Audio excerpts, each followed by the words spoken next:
దేవుని యొక్క అతి శ్రేష్టమైన నామమునకు మహిమ కలుగునుగాక. ఈ పునరుద్ధాన దినమున మీకందరికీ నా వందనాలు తెలియచేస్తున్నాను.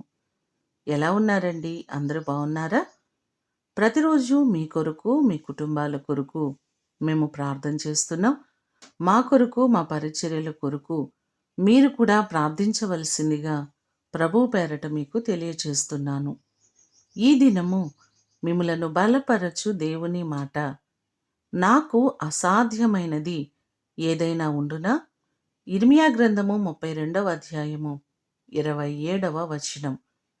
నేను యెహోవాను, సర్వ శరీరులకు దేవుడను, నాకు అసాధ్యమైనది ఏదైనా ఉండునా అని ప్రభువు ఇర్మియాతో ఈ మాటలు సెలవిస్తున్నారు.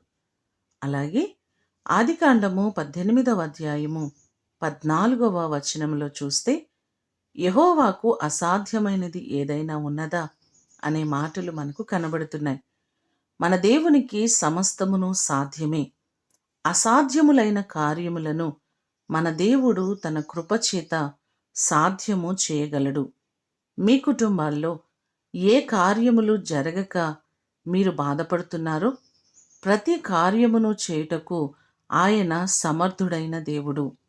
మీ కుటుంబాల్లో ఉన్న కొదువలను, కొరతలను తీర్చగలిగిన దేవుడు. దేవుడు శారాను దర్శించి వారికి అవకాశము లేకపోయినా, గర్భము మృతతుల్యమైనప్పటికీ కూడా, బలము లేకపోయినా, అసాధ్యమైనప్పటికీ కూడా దేవుడు వాగ్దానము చేసి ఇస్సాకును అనుగ్రహించినట్లుగా మనము చూడగలం. మన పరిస్థితుల వైపు, మన స్థితిగతుల వైపు చూడక సమస్తమును చేయగలిగిన దేవుని వైపు చూచినట్లయితే దేవుడు మీ కుటుంబాల్లో ఉన్న ప్రతి అసాధ్యమైన కార్యమును ఆయన సాధ్యము చేస్తారు. ఈ మాటలు వింటున్న మీకందరికీ దేవుడు తోడయ్యుండి మీ కార్యములన్నిటినీ ఆయన సఫలము చేయునుగాక. ప్రార్థన చేసుకుందాం. పరిశుద్ధుడైన తండ్రి, మీ పాదములకు వందనాలు ప్రభువా. మీరు అసాధ్యమైన వాటిని సాధ్యము చేయగలిగిన దేవుడవు, సర్వశక్తిమంతుడవు మీరే ప్రభువా. మా ప్రియులెల్లరినీ జ్ఞాపకం చేసుకుని ఏ కార్యముల కొరకు వారు ఆశతో ఎదురు చూస్తున్నారో ప్రతి కార్యము జరిగేటట్లుగా మీరు చేయండి.